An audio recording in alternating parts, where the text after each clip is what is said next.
you set yourself up so that something can happen, and you let go of the need to know what will happen. But if you go in knowing what will happen, you are hooped. You're done. It is over. The art no longer exists. And this is where you get this very like superficial blanket, boring shit that happens, right? And it's I don't know, passé. It's like common. It's usual. It's nothing. It's vanilla, you know? And it's not even a good vanilla. It's like a cheap, crappy version of vanilla. It's not even, you know, and then if you're just competing over better versions of this, all of a sudden someone comes in with this fucking knockout version, and it's like, wow, all that just seems boring in context. You know, so, you know, I think one of the biggest issues, and I would say this for writers and for actors, particularly in the film industry, is they're always competing over who's the best vanilla. This is Way of the Artist with Brandon Colby Cook and Evan Schulte. Exploring the challenges of the creative call so that you can claim your own path and make your life a work of art.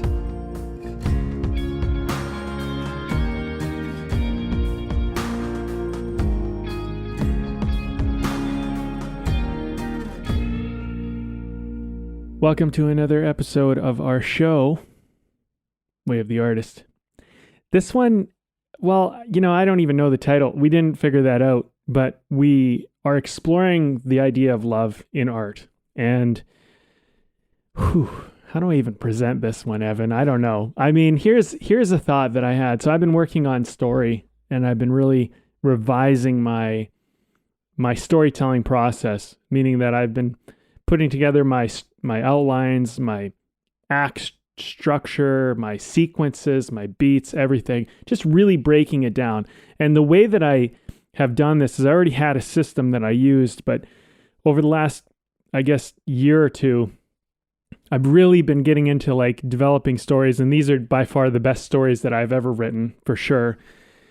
And things are coming together. And as I'm doing this, I begin to write down things I learn. I'm going, this works, and this is how I figured this out. And I just continue to implement it and integrate it into the system that I've been working from, which has been very effective because, you know, I've taught it to other people. Other people have won awards on their first film working with the system that I already developed about 10 years ago for my own screenwriting.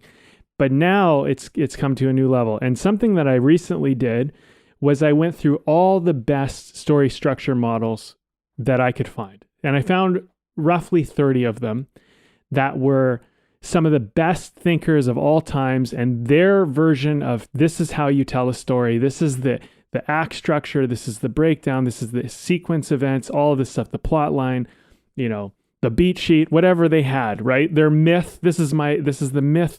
So hero's journey obviously landed in there, you know, among others. And so then I started to incorporate, I wanted to make sure my sequence passed every single one of these tests. Because what I was finding was when I was developing a story is that I would use one kind of sequence sheet or beat sheet or plot structure thing. And then I would kind of be like, wow, there's something missing here. So then I would go to another one and I would use that to kind of fill in the gaps. And I would kind of, you know, and I was like, well, we need like one cohesive kind of thing and it needs to pass every test. So I've been working on this. And I'm not going to say that it's done, but I'm going to say it's close. It's got something there. But I had a thought the other night, and I shared this with Evan, and this is part of the reason where I think this conversation is coming from. But this thought was, if you don't have love, you don't have a story.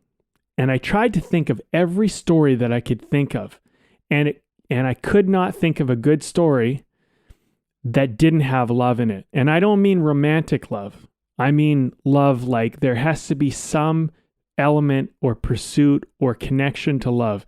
Now that might be that this person has a romantic relationship, or it might be that they have a son or a daughter, or they have a spouse, or they have a grandparent, or they have something, they have an animal, or they personified a thing. I mean, just think of Castaway, right? He has the ball. He loves the ball. Like there has to be something. There has to be love in every story.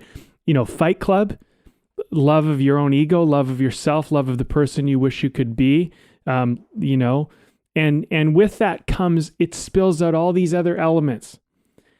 And it was such an interesting exploration, and I've only just begun it, where I was like, wow. And then Evan was talking about myth today before we started this, the last thing I'll say. And I was like, it's so interesting, because I find that myth and love have to be in a story for it to work in some form or another, because otherwise it either loses substance or it loses the ability to tether itself together. When you like this, it just becomes separate scenes, or they just break apart into bits. It's that love and that myth that somehow make this whole thing a bonding process. I might argue that is in other art mediums as well, although those are not my expertise, so I'm not going to even venture into that at this moment. But I'll pass it on to Evan, and that's the best I could do for introducing this, Evan. That was pretty good. I think that this is always a good thing, because we've done past episodes where we've talked about love and in some capacity and art, and I think it's one of those conversations it's always worth coming back to, and it's always interesting that somehow naturally we arrive at this place where it's like, oh yeah, right, it's all about love, right? Let's remember that again. And in some ways, I think a lot of storytelling is really about that, right? Directly or indirectly, it's like, hey, let's remind ourselves of this thing, right? And yeah, you bring that up remind me as well of like, oh yeah, that was something I remember coming to the conclusion of when thinking about like playing different characters as an actor and stuff, where it's like, because I'd learned a lot of different things from different people. It's like, oh, well, what does your character really want? Right. And at one point a teacher had said, well, it's either love or power. Like the character either wants love or power, and that's basically it. But from my own experience and observations and of life and story and everything else, it was like, no, like it's still love. Like it all still comes down to love. Like power certainly can play a big part in what somebody's after. But to me, it's like, well, that's just what a person thinks is going to get them love. If I get power, I'm going to get some kind of love somehow, from whether that's from others or I'll finally love myself or something like that. It's like trying to make yourself worthy, I guess, is like what power is. So even though a character might be looking like they're in the quest for power, but underneath that is someone who just desperately is trying to find love in some form, right? And it makes it, to me, much more compelling, much more compassionate, and which you need as an actor in order to play any kind of part. So I also wanted to touch on, because you brought in the thing of myth, and I think that this is always worth mentioning, simply because the word myth has taken on a different association or definition, I think, very commonly in our world. Even I think the last time I looked up the definition of myth online, like the first thing that this one place said was basically like, oh, it's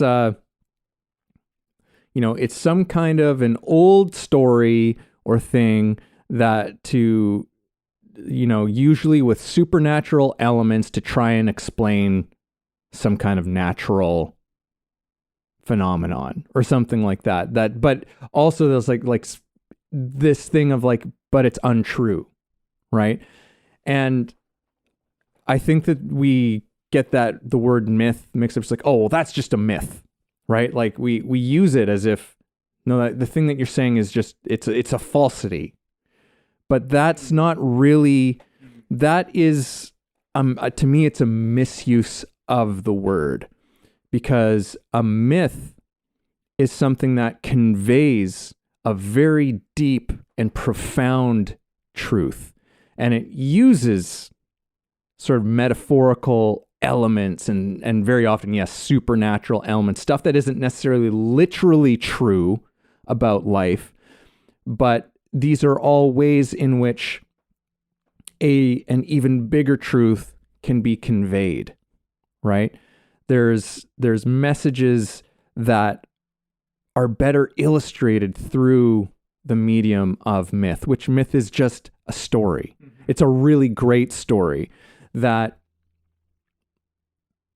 kind of stands the test of time, right? Like, this was something I didn't mention in our chat before we started recording, because you were talking about how you're trying to incorporate mythic elements and structures more into storytelling. And a great mythologist by the name of Dr. Martin Shaw, who I'm a big fan of, I remember him talking about myth and saying, it's like, well, you can't really just sit down and write a myth in a way. Like, there's a way in which you can't really just do that, because a myth does require time to sit, right? And he's like, what you can do is try and tell a really, really great story, right? And that's true on very deep levels, and you can commit yourself to that, and it might start to become mythic, right? And you can start to see how some more modern stories almost have a mythic status. Like, I would think of something like Tolkien's Lord of the Rings has deeply mythic qualities. It's a story that's sticking with culture because there are things that it's saying within it that are extraordinarily powerful. One that I would say is love, right? That whole story is held together with a message of love, right?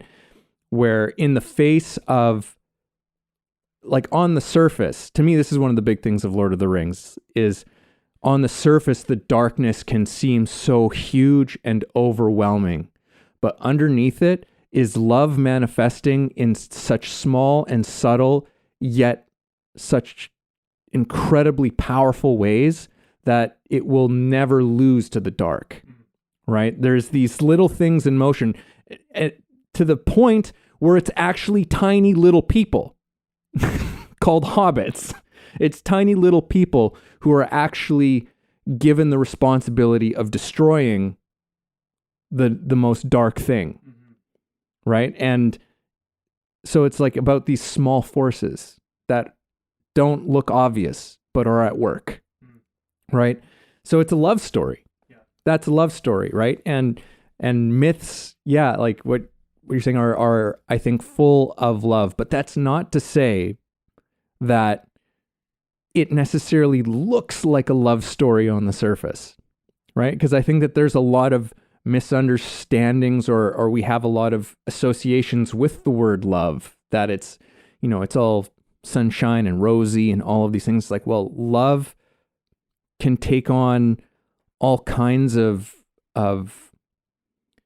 it shows up in all kinds of places, even in very dark places, right? And sometimes that's where the love is most needed, right? When you see that story of a horrible situation and someone bringing light into that place, it makes it worth it. It makes it becomes a symbol of the best in who we are as human beings, that capacity within us exists. So I think I'll leave it there, but yeah, I'll just leave it on that thought of, yeah, love as in art, it has to be there, but it doesn't necessarily mean that it's showing up in some sort of bright, rosy or cliche kind of way. Yeah, I would say that's an important thing you're pointing out, is it's not always overt. It's not even covert in the sense that it's trying to hide away. It's just functioning under the radar, and it's not conscious. I would say there's an unconscious element to it much of the time. In fact, probably more often than not, characters in a story, at least, are often incapable of the love that they're after, or they're ignorant or unaware of it or disconnected from it somehow. And sometimes they have to pursue the very wrong thing to realize what they're actually after. It's interesting too, when you look at, like, say, the pursuit of success or the pursuit of wealth or even the pursuit of power, these types of things, they're usually only, well, they always are just a means to an end. And the confusion that most people have, characters in story, is that they believe the thing they're after is what they're after. And, as a good storyteller, you should always ask your question. You should always ask the question, what are they really after that they don't know they're after? That will lead you to a much better answer. And I would argue this to all the actors out there. If you're about to prepare for a scene and then you go, the objective of the scene is I want to get the money from them and blah, blah, blah. But the problem is da, da, da, whatever. You have that overt objective, that conscious awareness. But what are you really after? If you can answer that question, watch your performances. They'll start to get way fucking better. And I know this because I've been working with actors recently. And, one of the actors that I worked with, she booked a big supporting lead role in a movie. And that's what the kind of stuff I was asking her. I'm like, but what are you really after? What's really going on here? Because the thing is what you think is going on, to me as a director and as a writer, that's always the fucking most boring thing. That's the trap. That's what everybody's going to do. It's so easy to see. Oh, I want to get this. And you and I have talked about this, Evan. We talked about how a lot of acting, coaching, and teaching, people don't intend to do it this way. Don't get me wrong. They're not trying to do it this way. It's just, I think we're poorly educated and poorly, I want to say incomplete in our understanding of how to look at a scene. Because a lot of times you're learning from actors who have learned how to act, who are teaching other actors how to act. You know what I mean? And what that does is it creates a kind of filter or a lens which only goes through a certain position or perspective of story. And as somebody who's kind of played different roles in the whole creative process of, I've been a writer, I've directed, I've acted, I've tried all these things on, what I find is that often people have incomplete versions of the story. And when you've done all the positions, you begin to start to see, well, this person looks at it this way, and this person looks at it this way, and this person sees this, and this person has to see a bigger scope, and this person needs to see a more microscopic thing. My point is that we've had this kind of acting direction where it almost seems sociopathic, and it's like, my objective is to do this, and my tactic is to do that, and this is how I'm going to get what I want. And the thing is that for most of us, we don't think like that. That just isn't how we work. And when we slip into another tactic or another approach, it's very responsive to the moment, and it's very seamless and we're almost quite unaware of what we're doing. And we have these kind of strategies where we like do something that worked in the past. And if it works, we kind of go, oh, okay, well, this worked before, I'll try it again, and that's what we do. My point is that sociopathic approach to acting, it always kind of misses the love. Mm-hmm. That's the thing. It's like, it's not there. And you see actors come in and they'll do an audition and they do a really good job. But it's like nothing. It's like, it doesn't faze you, doesn't affect you, doesn't even really leave an impact, but you're like, technically very good. Everything, they hit all the lines, they did all the beats, they got everything, but it's like unaffected work. And you're just kind of like, yeah. And then what's really weird is you see enough actors do the same part. You see like multiple actors come through and they almost do a carbon copy of the same thing. And it's like, did they all get together and they all talked about it? And this is how we're all going to do it. And it's like, no. And what I started to learn at a certain point, this is actually pretty early on, is that there's a trap. And the trap is this very overt, obvious type of thing. And the love to me is the secret ingredient. Because if you can find that love, all of a sudden your performance is going to take on a kind of life that is very unexpected. And emotions are going to hit you at weird places and weird times and things that you don't expect. And also someone does something different and all of a sudden it affects that underlying current that's really going on, what you're really after. And and it just makes things way more interesting. And ultimately, it leads to insights that you could never have from this very overt approach. Okay, one last thought. And I know you might want to say something on that. I just wanted to mention on power. It's like, we did talk about this before, but yeah, I do believe that when your character is after power, they often believe they're after power. They often believe they're after status and control, and they're trying to do these things, and they're trying to boost their ego or their position or whatever. But what I do think is that people who are after power, and when it is a quote unquote power scene or power story, what they're really after is what are you really after? And I think it's a control of love or a security or insurance of love. And those stories about power, like Scarface or something like that, they're always about how the tighter you try to grip it and get more control and security, the less of it you have. And they're always a tragedy that way, because power, you can't control love. And I feel like this is something that we tell myth and story over and over, and we try to repeat the same message and over. And it's like, you have to let it breathe. You have to let it exist on its own. And the moment you try to control it and manipulate it, you're going to lose a handle of it.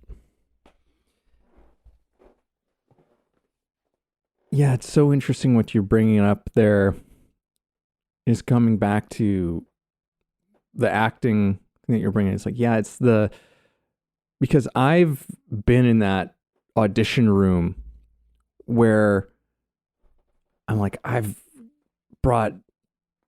just doesn't feel alive, but yet I'm like, I'm using all my training and all these things that I've learned about how to, break down the scene and play, all this stuff. And it's just, there's something so flat about it. It's just something that is just not moving. Right. And I mean that in multiple ways. It's just not moving.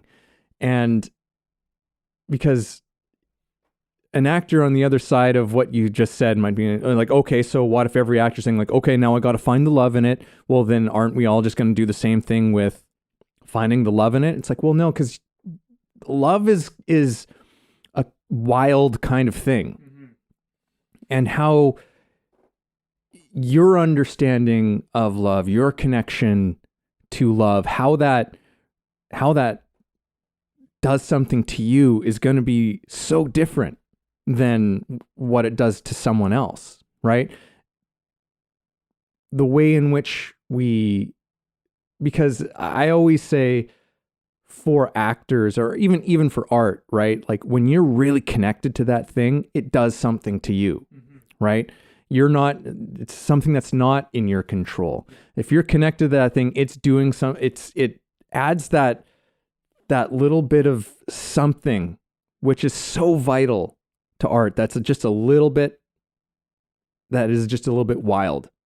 That brings that special sauce to your performance, to your work. But it has to be something that you don't totally control.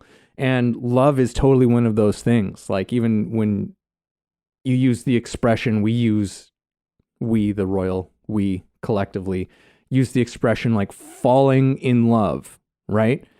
Well, that expression has a lot of, there's a big element of truth in that expression, because it's like, yeah, you're falling.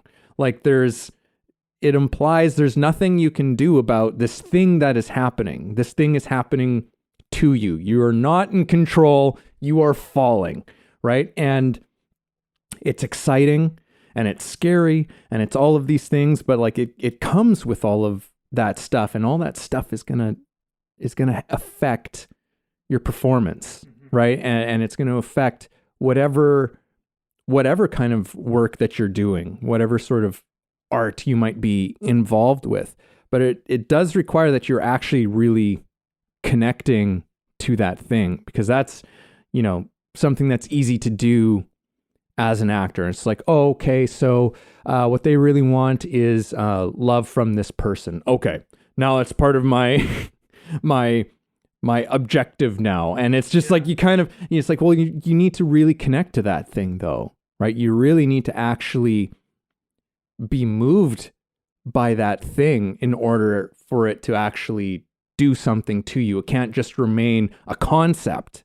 Yeah. Right. And that's, I think, one of the traps that we get into is that we get just caught up in the concept of the thing and not the real lived in experience of it, which as an actor, that's exactly the thing you're supposed to be going into. You cannot stay in the realm of concepts, right? Which I think is part of, you talk about traps. And so I was like, to me, that's a part of the trap of a lot of sort of modern acting method, I guess, or at least in the way that it's taught, is that it's so conceptual and psychological, right? And this is something that I just want to hopefully bring this in quickly.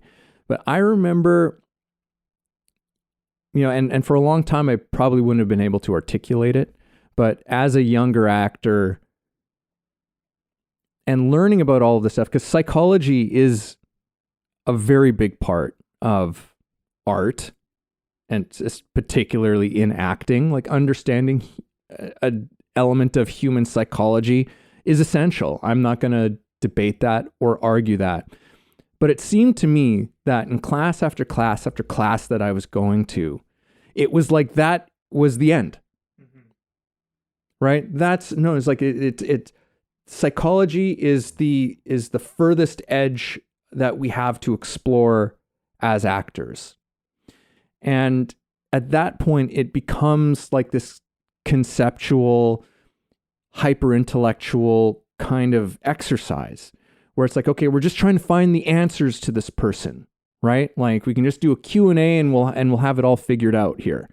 And while that work does have a place, I think that if you leave it there, you're capping the greatest potential that it has. And you cut out that sort of that love element, right? That wild love element or that wild something from entering into the equation. And that always sort of bothered me somewhere in my mind where I was just like, no, there's more to this than just psychological understanding of this character, right? There's more to this thing, but I just don't quite know what that thing is.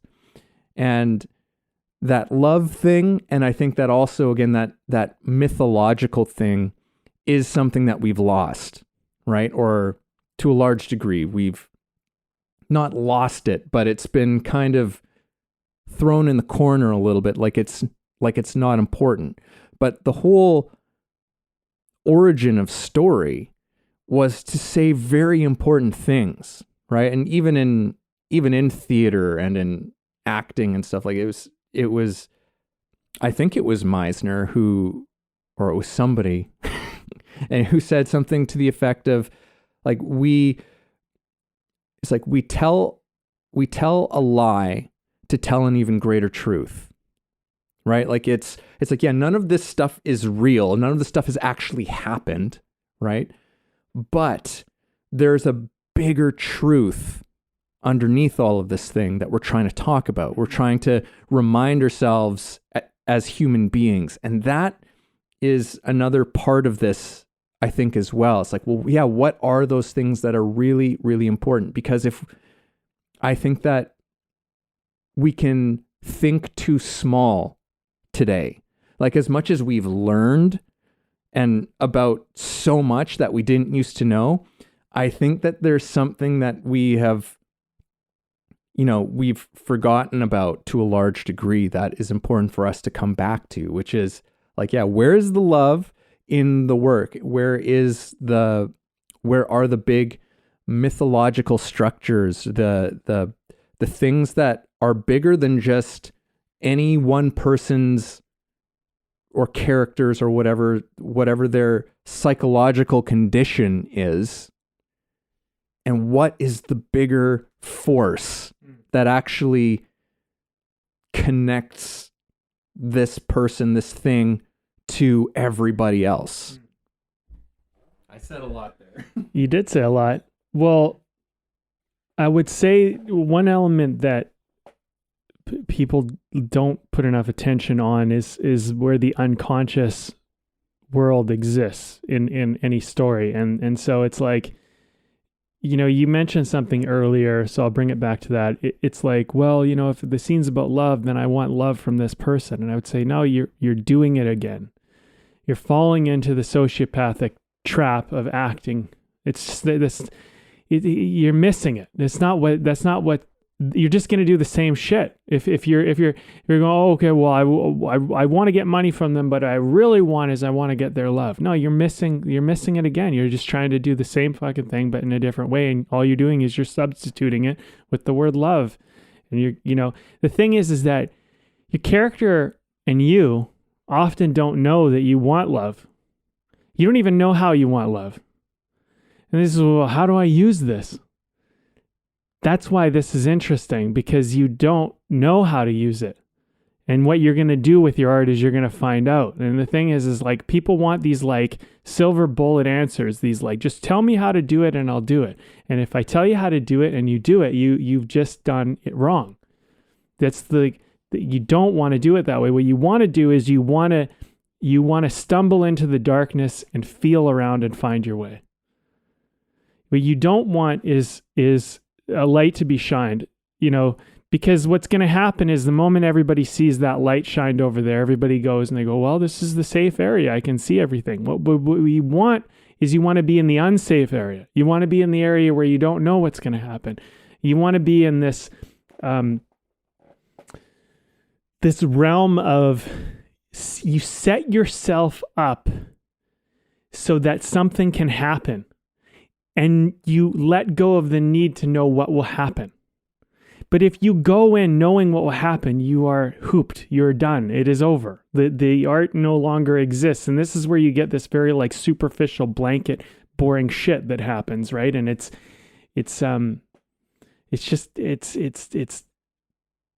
I don't know, passé. It's like common. It's usual. It's nothing. It's vanilla, And it's not even a good vanilla. It's like a cheap, crappy version of vanilla. It's not even, and then if you're just competing over better versions of this, all of a sudden someone comes in with this fucking knockout version and it's like, wow, all that just seems boring in context. So, I think one of the biggest issues, and I would say this for writers and for actors, particularly in the film industry, is they're always competing over who's the best vanilla. And it's like, that's all fucking boring, man. Like, you think about it. Like, you present your script to the producer, or you present your acting performance to the director, or whatever. And I just see, oh, that's that flavor of vanilla. That's that. Yeah, it's done this little bit of vanilla. It's like okay, now I'm like splitting hairs here. Well, who do I go with? Well, this person kind of looks more the part. Okay, we go with that person. And that's what you're doing. You've commoditized yourself. But if you go into that unexplored, that darkness, that kind of like, and what I'm saying is that unknown, unconscious element, that's where we start to have things pop up and it's like, what the fuck was that? And everybody fucking opens their eyes and they're captured. And then it's like, whoa. And these types of things, they happen in ways, but what I think you need to do, and look, I haven't worked all this out, but what I find is that you have to, there's a few rules about love. Love is an inside game. That's one of the first rules you need to play. Because if you play the game of love is an outside game and you're trying to get it, then what you're going to do is you're just going to fall into versions of boring. But if you look at it as an inside game, you're going to start to see that, hey, love is some type of expression of me. Like I have this kind of I have a very complicated relationship with my father. I don't even talk to the guy. I haven't talked to him in years, but I love him. That's a fucking interesting relationship. You want to know more? Yeah, I sure do. Okay, what the fuck's going on there? But when it becomes about my dad does not call me to wish me a happy birthday, and he has not called me for at least 5 years to wish me a happy birthday. Yet I still love the guy. We don't talk. I still love the guy. The guy's betrayed me, hurt me, done all sorts of things to damage our relationship. Yeah, I still love the guy. What is that? Well, it's just because he's your father. He's your father. Okay, well, yeah, maybe there's some truth to that. But let's dig a little bit deeper. Let's look into that a little bit. Man, I could cry right now because I think about in ways that I'm just like him. Maybe that's your in on your character. Maybe you're looking at the fucking enemy and the person that you don't like. And maybe the question is, how am I just like this person? How do I understand where they're coming from? If Batman looks at the Joker and goes, fuck, man, I get that. but I have to stop you because you're going to hurt people. That's a way more fucking interesting Batman than I'm just fucking big tough guy in a big fucking bat suit who's going to beat everybody up. That's fucking vanilla boring. But if Batman doesn't kill the Joker because in some ways he sees the Joker as standing for a part of humanity that needs a voice, but yet is misguided, he becomes a fucking hero. It's incredible. It's so fucking depthy and captivating. It's like, what is that? What's happening there? This relationship that we have with love, it's so much more complicated than we allow it to be. And I think when you're looking at your acting performances or your storytelling, and these are just my areas, so I'm focusing on them, you got to go into those questions of like, you know, like I was so angry at my father at one point. I wrote him I remember I wrote him probably a few letters of just like, you're a piece of shit, da da da, you know, something like that, right? Never sent them. I'm like, these are just for me. I'm just getting some fucking angst out. And I fucking suffered and I went through all my pain and I, you know, and whatever. But the thing is like ultimately the true sense of peace and the way to actually finding harmony within myself was to see how I was just like him and how I could make different choices. And why, and this part breaks my heart, why could he not make those choices? And if I can understand that, that's a fucking character. That's a fucking interesting character. Why couldn't he make those choices? Why did he go that way? You know, look at Darth Vader and fucking Luke Skywalker. Why did he go that way? We all know choose the light. We all know this. And we all sit on our high horses and say, I would choose the light. I would choose the light. But what if you were fucking beaten down? What if you were torn down? What if everybody in your life fucking hurt you and betrayed you? And what if you didn't even realize you were the reason why that was happening and you were creating it? This is the unconscious becoming conscious. This is where fucking story exists, man. It exists in this realm of like, holy fuck, I am just like these people. And as a storyteller, as a screenwriter, you do the fucking most horrible character and you do the greatest hero and you see yourself in both of them and it's a fucking revealing process. But if you do it for real, it's very fucking revealing. And then I walk away from it. I feel like I can make better choices. I feel like I can become a better person. But the thing is like, I've learned that a lot of the art medium exists in this love, and this love is this unknown thing, and you have to kind of venture into it. And it's these places you often don't want to go because it's just so easy to hate and judge and play the victim. It's just so easy to do that. But like where I really believe the artist flourishes is when they have the courage to be like, listen, I'm going to take off this armor of keeping being a victim because I'm scared I'm ever going to get hurt again. I'm scared if I understand this person, it will let them off the hook or something. And instead you go, what if it made sense?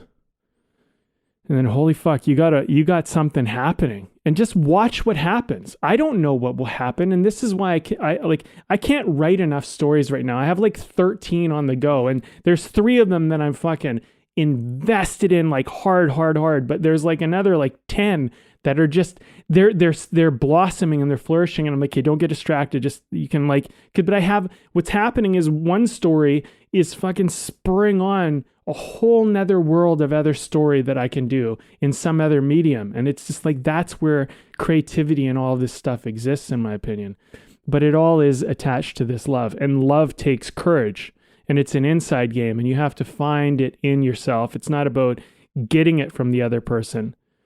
But I began to realize, here's the last thing I'll say on this. I began to realize that most of what I did through my 20s and probably even my early 30s was just some fucked up version of trying to get love through some form of power, control, or manipulation without realizing I was doing it. I wasn't trying to be a bad person. It's just how I thought it worked. And then having that stark epiphany, awakening moment where I realized, holy fuck, I'm loved and I don't need to do any of this shit. Why am I doing any of this shit?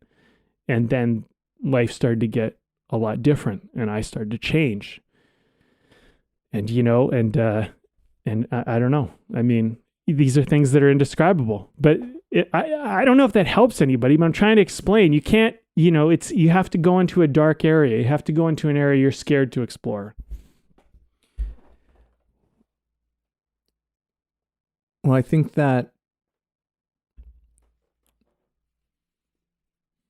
like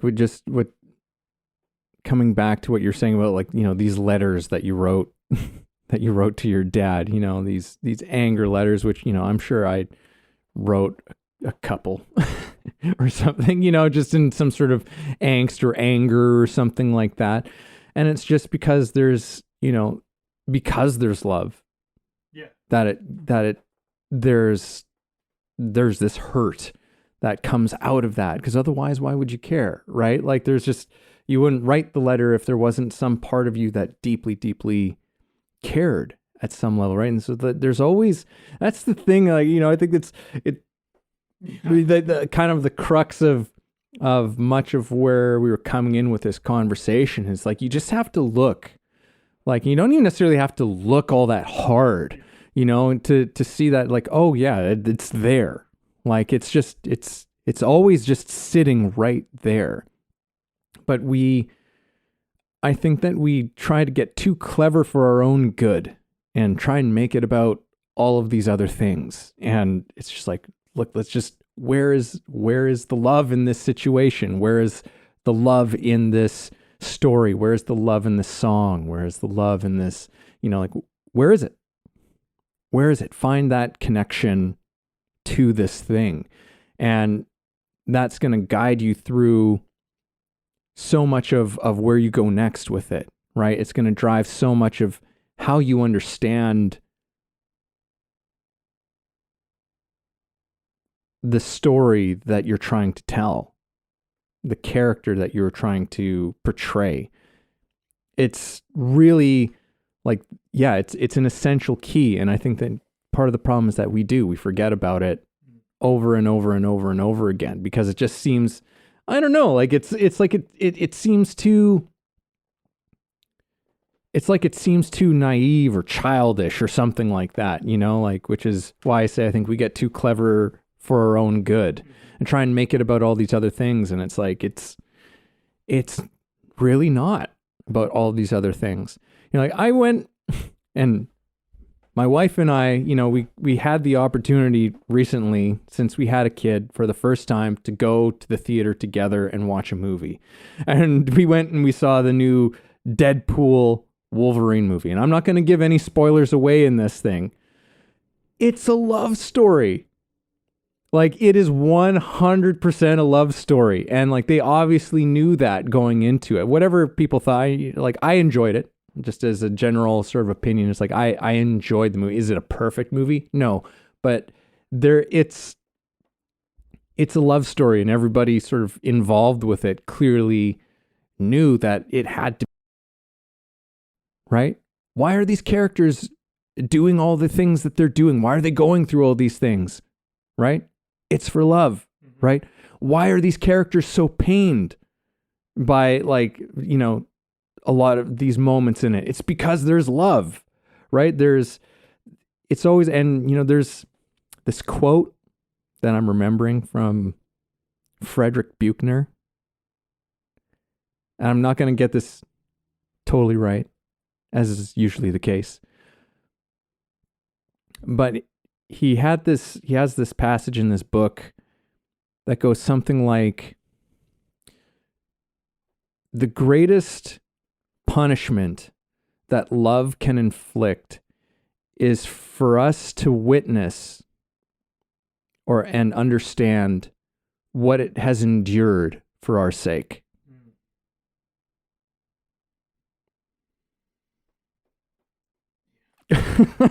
Like, it's like, that's something. I don't even know what to say after that. I just go, like, holy shit. Like, and I don't know. Do you have something to say? I just put myself at a loss for words. I hear that, and I think about parents, and I think about, man, like, the struggle, that they went through to just pay the bills, to put food on the table, you know. And I think about like some of that, you know, some of those moments. It's just like, you know, you don't really know how much has been done for you in your life. It's really hard to even grasp, you know, that all the time that people have spent thinking about you or being concerned about you or worrying about you, you know, stuff like that. And, you know, we've all worried, you know, worrying is a form of suffering, right? And people care enough to worry and sometimes you know, you'd be surprised. You think, oh, nobody I know like really loves me or cares about me. But I tell you, there are people that you don't even know who worry about you, who are concerned about you. And you know, they care about humanity. They care about the well-being. Like there are people out there who are trying to fight like homelessness and trying to fight things like drug addiction. And they don't know those people, but they're trying to help them and they care about them. And maybe they had a family member that suffered from it and that's why they reach out. But we do so much out of love. I mean, the whole reason why I have a business and I even teach people anything about movie making is because, you know, I just want to make it a little bit easier. I remember walking around going like, man, I just wish someone would teach me how to fucking do this. I want to make a movie. I want to tell a story. I want to do these things. And I didn't know how. And then to be able to give someone a chance to be able to do that. And the thing is that I had to endure hardship in my life, and I'm not trying to like put myself above anybody. I just did my life. I'm not even thinking about it. But like, there are people that I will work with that I don't even know yet, and I already care about them. I care about their well-being. I want to see them succeed. I want to see them, you know, I want to make it a little easier. I don't want them to have to suffer or struggle the way I did. You know, I want to help them have some strategies to deal with some of the adversities that I had to face. All of that's love, right? And yeah, you could say, well, it's not really about them. And it's like, no, it isn't about them. That's the thing I'm trying to get at. It's an inside game. It's all really just about me. And the thing is that's where the honesty comes in. It's like, well, it's just about me, but it's not really about me. But it's kind of like, that's all I know. I only know the world I'm in. And the thing is one of the big things that culture doesn't seem to understand is that everything you do is an admission of self. I'll say that again. Everything you do is an admission of self. Everything's a projection of your own internal world.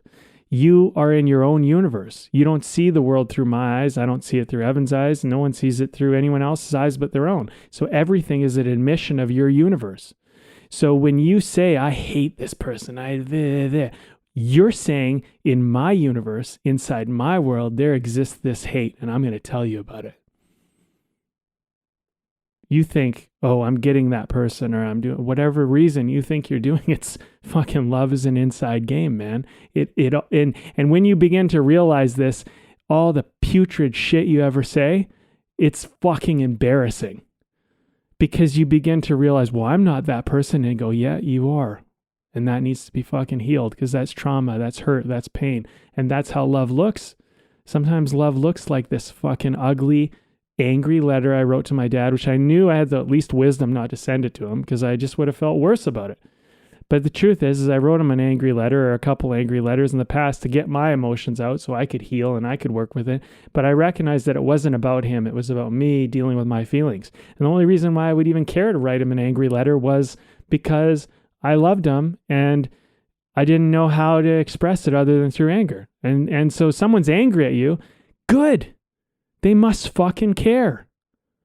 You know what I mean? Like, this is the thing. Like, anybody who's doing anything, good or bad attention, somehow you're relevant in their universe. Somehow you have sparked up a star in their universe and they're looking at it. And whether they like it or hate it, whatever their experience of it is, you're there in their universe and they noticed you. And this is the thing, man. It's like, you know, all these stories we tell, all these art pieces we make, they're just like, you stop, it captures your attention. You know, maybe it's a painting on a wall, maybe it's a song you hear on the radio. That's a star in your universe. All of a sudden, you hear it and you like it or you don't like it or whatever's happening. It's fucking resonating in your internal vibration of your world. And fucking the existential side of this whole conversation is that we're all alone in the universe, playing out our own universes onto everybody else, and everybody else is playing a good part helping us to do so. And and I think like one of the things that I think what's interesting about this conversation is if there is no love, there's no point in existence. I think what ultimately all story and all art and all connection and everything else it comes down to is that we're all trying to find purpose and meaning, and the purpose and meaning has somehow connected to love in some form or another. Misguided much of the time, sure, but it has some connection to that. And so you can have love for things in ways that you don't necessarily know what they mean. For example, like to kind of take this into a different direction, I love motorcycles. I just fucking love them. I can think about them all day. I spend a certain amount of time just thinking about them, writing about them, looking into them, researching them, understanding everything about them. It's a fascinating thing to me. I'm captivated by it. I get excited when I think about it. That's a kind of love. That's kind of an interest. Does that love supersede? Like, is it like an unconscious expression of another love? Maybe, I don't know. But I think sometimes as creatives, when we're working with it, you just have to go like, what interests me? What engages me? Where do I put my attention? And you might not know why you're doing it. Okay, I'll share one other thing. I've been doing interviews with people in the industry, and they've been amazing. And lots of people have shared with me about how one of the things that got them into the film industry was that they saw a movie they loved. I just find that so fucking interesting. It's like so many times I ask people where the first inspiration started, and so many people it started with watching a movie. Now, not everybody, but a large number, I would say the majority of people. It's a very interesting thing. It was true for me. It's been true for a lot of people. So you're watching this movie and you have this great experience. Maybe you're a kid, maybe you're an adult, I don't know, but whatever. You have this experience. You really love it. It's awesome. It's magical. It's great. And this makes you go, I want to do that. I want to be a part of that. And so you don't even know what love leads to. You just know the thing that's engaging you, that's pulling you in. And like I'm 25 years into this industry, and I remember, just talked about my dad. I'll just give you another story. I remember the family in the kitchen. This happened many times. And my dad going, let's go see a movie. And we look at the newspaper, because that's how you used to do it. And we look at what's playing. We would pick a movie, and we would all go as a family to the movie. And it was such a fucking cool thing. I loved it so much. And I think sometimes the reason why I'm a filmmaker is because of that. Because that was family. And like, here, look at this fucking emotion. Like, where the fuck does this come from? You know what I mean? But it was a time, it was a time when my family was all together. And we'd go to a movie. Of course, as an adult, there's something in that. This isn't just about movie making. This isn't just about storytelling. This is about, you could dig, you go, maybe this is a kid trying to make a movie for his dad to bring his family to. It's love. That's the point. If you just keep digging, you're going to find out it's pretty fucking interesting. And like, I used to have such trouble expressing emotion when I was younger. And now I can tap into it, obviously, like it's just a well, there you go. Right? But all you got to do is dig. All you have to do is ask a deeper question. And then I don't know where that leads, but I know that, oh shit, if I'm having an emotional reaction to this, there's something in this for me to investigate if I so please, because it definitely tapped a well that led to something. And I truly believe it's all just connected somehow. And maybe that isn't love, but in my childhood version, an expression, an experience, that was a love moment to me. The family going out to see a movie together. So, yeah. Yeah, man, I do think this is a very difficult thing for us to explain. We're trying to take on. We tried to take it on many times. It always goes in an interesting way, but it never ceases to amaze me how true it always is. Yeah, I mean, I think it's one of those things that you could just continue exploring all kinds of things. You could talk about life experiences. You could talk about art and the ways in which this is shown to be true, right? But it's always, again, it's worth going into, because I think that that's part of the weird things about being a human being and why we create the art that we do in the world. And I mean that as like humanity and stuff like that is because of stuff like that, is because we're trying to more and more really accept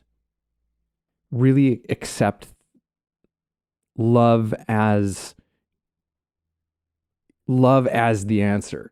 To just go straight to John Lennon, where it's like we're trying more and more to open ourselves more and more up to that, to accept that, to really make that our lives, right? Because it's reflected everywhere, right? And because it's so easy to forget, despite the fact that it's always there. And this is one of the things that, because you said, like, we're all in our own universes, in our own, it's like on a certain level we are, but I think that's why this conversation and why talking about why we looking for the love and the things that you're creating and looking for the mythological things and the things that you're creating is because they're the things that go beyond those, that separation that we see of being in our own universe. It's like, oh, wait a second, I'm not in my own universe, right?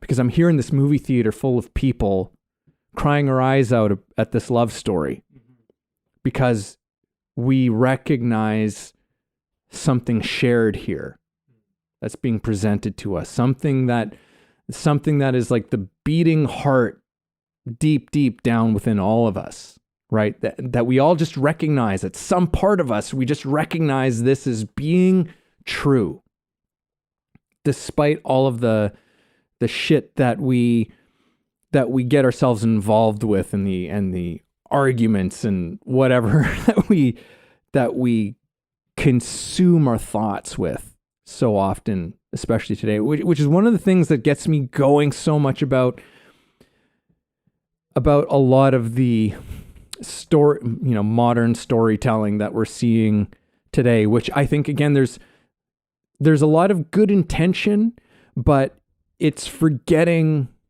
the really big things, right? It's become too involved with trying to talk about the things that aren't the things that bring us together, but are actually divisive. There's too much, I don't know, what's the word that I'm looking for, or words. There's just too much culture war stuff.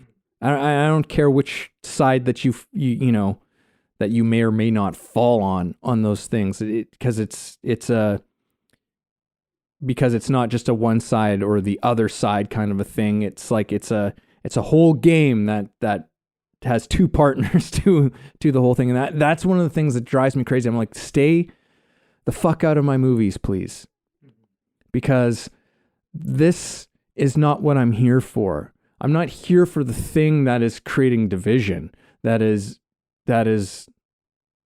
more and more, that's creating a further psychological us and them divide. Again, the limits of that psychological, or that, these things that seem like they're so big, but it's like they're not bigger than the great mythological ideas. In fact, they're way, way smaller, because the great mythological ideas are the ones that, again, they connect us to something. And that's the thing that I'm like, and I think the part of the importance of this conversation. Not that I feel like we went into this conversation being like, we need to talk about this because we need to change the world and blah, blah. Like, I think that anytime you start doing that shit, like you're in some fucking trouble, no matter what it is. I don't think we entered into that, but it's like with that as the intention. But I think that it is an important thing about this conversation, and something that I feel a lot of love and passion about is like, hey, let's remember what story is supposed to do for us in the world, like part of its function, right? And coming back to, hey, let's not forget about the love. Let's not forget about, the importance of metaphorical / mythological perspective and thinking, and how that's actually, that's not an antiquated idea, that in fact it's in many ways the thing that's going to maybe help us out of a lot of the problems that we're having right now, right? Because, I mean, we live in a time where most of us are experiencing at some level a hard time with making sense of things. A hard time of making sense of what the fuck is going on out there, right? And to me, I think that a large part of that is our forgetting of mythological thinking, our forgetting of mythological story, our forgetting of the love, which is at the heart of pretty much all of that.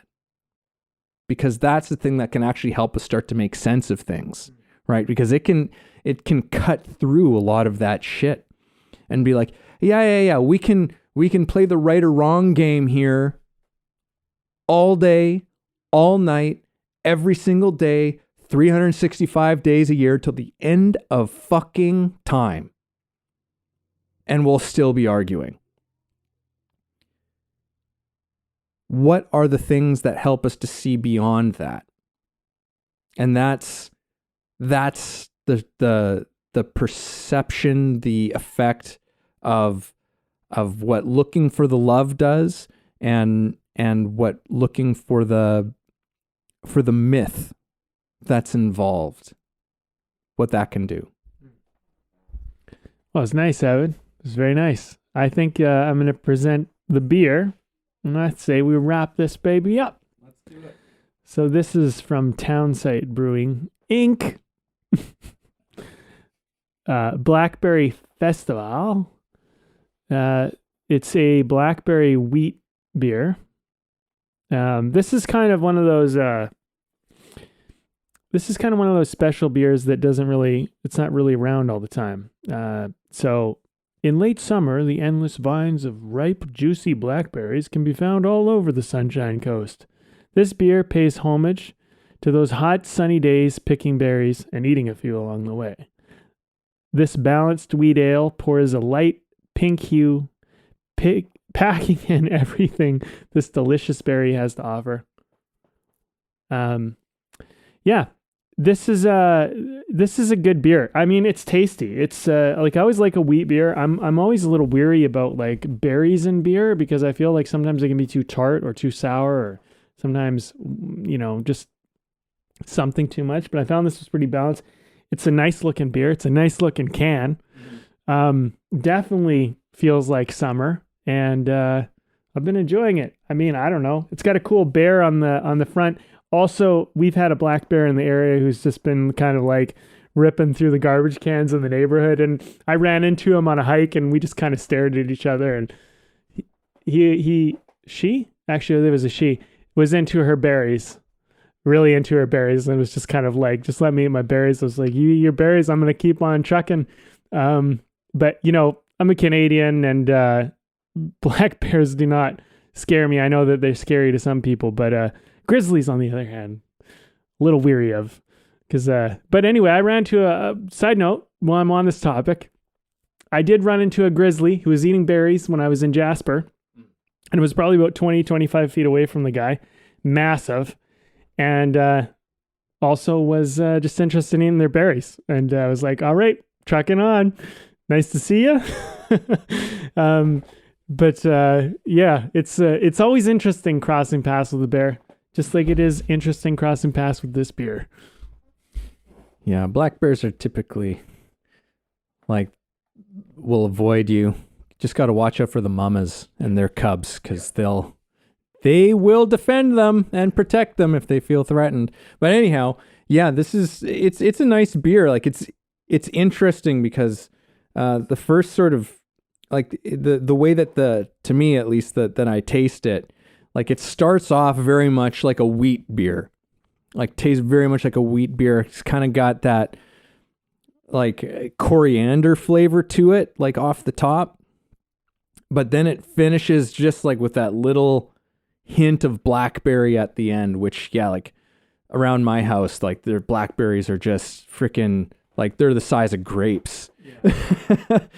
So, because we are, yeah, right in that time of year. It's been good. I've been enjoying it. And yeah, I don't know. Oh, and this is from Townsite Brewing. Again, they're not sponsors or anything like that, but they are from just up here on the Sunshine Coast, up in Powell River. I've been to their beautiful brewery up there in the beautiful town site of Powell River. If anyone's ever up there, definitely go and check it out, because it's just a beautiful part of the world in general. So, all right. Well, I guess wrap things up. I don't know what more I have to say from what I've otherwise said. It's, yeah, like it's, don't forget. You know, we will forget, but like let's not forget, you know, about what it's all about, the connecting thread. And it seems silly and it seems ridiculous sometimes to a certain part of us, I think, you know, that's skeptical of all of the love nonsense, you know. It's just like, what is all of this love nonsense? But it's not. I think that there's that's part of like the power of story and myth in communicating this, right? Because I can tell you, it's just like, well, hey, it's all about love. Oh, okay, yeah, sure, right? But then you start taking in, like, really think about the art that you take in on a regular basis. You know, for probably most of us, it's usually music and movies or TV, and just start looking for the love. Like, where's the love in this thing? It's everywhere and it's everything, right? They're telling us is like, this is the stuff that matters. And then you can start looking at your own life. Well, how much of this is about that thing? And, you know, maybe I'll finish off with this quote, which I think I can do accurately. And I was telling it to you before we started recording. It's from the movie Don Juan DeMarco with Johnny Depp and Marlon Brando and Faye Dunaway. It's a fantastic little movie from the 90s. And there's this line that Johnny Depp has, which is, what is sacred? What is the spirit made? What is worth living for? And what is worth dying for? And the answer to these questions is love. It's what it's all about. It's what it's all about. So let's stop being too clever for our own damn good. And remember what the thing is about, because that thing, when we start to really incorporate it into our lives and into our art and into our work, as we've explored it, it helps the thing not only have a message and a direction that your audience can deeply connect with, but it's also going to do things to your work that are wild and unexpected and are going to just bring something really extraordinary to it that you can't just intellectualize your way to getting to. That was good. It was a good wrap up, man. I I feel like we've covered a lot. This is one of those topics where whenever we talk about love, because we've brought this in a few times in various different ways, I never expect to come to an answer. I know better. All I can say is that it's great to explore because I feel a little bit closer to it, whatever that is, and in some form or another. And one actor and actually a co-writer and teacher in Vancouver who I've worked with a lot, who runs the Mastery, by the way, great Performers Mastery, great program. Evan and I have both done it. I did it twice, actually. It's awesome. If you have a chance, you should do it. Anyway, Henry would always ask this question. We did a lot of work together. Where is the love? And I never really understood that when I was younger. And I'm not going to say that I understand it now, but I'm closer. I'm closer to understanding it. And it's a question that I feel if you don't ask, you've greatly done a disservice. And I think like with every piece of art, I suppose, I would impart maybe that wisdom, which he imparted onto me and many others, which is where is the love? And I think if you start asking that question, you start like honestly looking for it, I think you're going to come up with some interesting things because, if you're an actor, for example, and you're having trouble accessing your emotions, where is the love? Ask that question. Like, if you listen to this podcast and you listen to any of my testimony and of what I've said today, and you heard my voice crack and me go into that emotional moment, that was because I was focused on the love. If you focus on the love, you're going to find the access to your emotion is so present, so available. As an actor, you're going to realize you have access to stuff that you never even knew was possible. As a writer, if your stories are just kind of not really coming together, they're not making sense, people aren't getting engaged with them, ask that question, where is the love? Because the thing that engages people, I found this with writing, is the love. The love is the thing that I found when I fucking figure out whatever that is about whatever story, that's what gets people to read the script from beginning to end. And, I've shared this story many times. Love Lost is was my turning point script. That was a script that really turned everything around. Like for me as a writer, it just really made things work. And I really, it's called Love Lost, but it was about, can you lose love? It kind of asked that question. Can it be lost? And in some ways, these characters are trying to refine it through each other, but whatever they end up finding in themselves, whatever. That sounds very woo-woo. But another story I wrote very early on in my writing career was called, whatever, it doesn't matter the name, but it's about a couple kids who are best friends, and they kind of go on these life paths that part them, and they really change. And this was a lot about a friend that I had in high school where we were best of friends. We did everything together. And then he kind of became cool and I became kind of independent, and we just kind of parted ways, and it was fucking heartbreaking. But, and we actually almost wanted to fight each other at one point. We went from being best friends to being like, are these guys going to fist fight? Like the whole school was like, it was a thing. And then near the end, when we graduated, I remember walking up to him, and we had kind of settled over it because this happened over a few years. This kind of played out, and he was kind of became a cool kid in school. And I was kind of like this. I was just on a different path. I was like, whatever, not cool. And then I remember him and I were not talking. There was nothing. And I remember him saying, man, if you ever need to call me, I'm here for you. And that's how we left. That's the last thing I ever said to him. It's the last thing he ever said to me, I should say. I always remembered that. And it was like, fuck, man, we went on a journey. We were best of friends, hanging out every day, sleepovers, all this, to like wanting to fight each other, to, hey, you're my friend. Fucking great journey. I wrote a script that was largely based on that experience. It was the love of a best friend and the adversity we face by sometimes going down different paths. It was about drugs and fucking wheeling and dealing and all this kind of stuff that was going on. But at the core of the story, it was about the love of those two friends, right? And that's what got people to read that fucking script from beginning to end. I didn't know that at the time because I wrote that one when I was really young. But anyway, my point is just ask that question. Henry J. Ma, thanks for the shout out to you. But where's the love?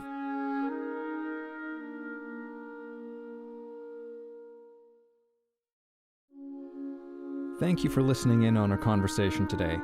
We hope you found something helpful that you can carry forward with you. Head over to our website, wayoftheartist.com, for more free exclusive material and learn about the show.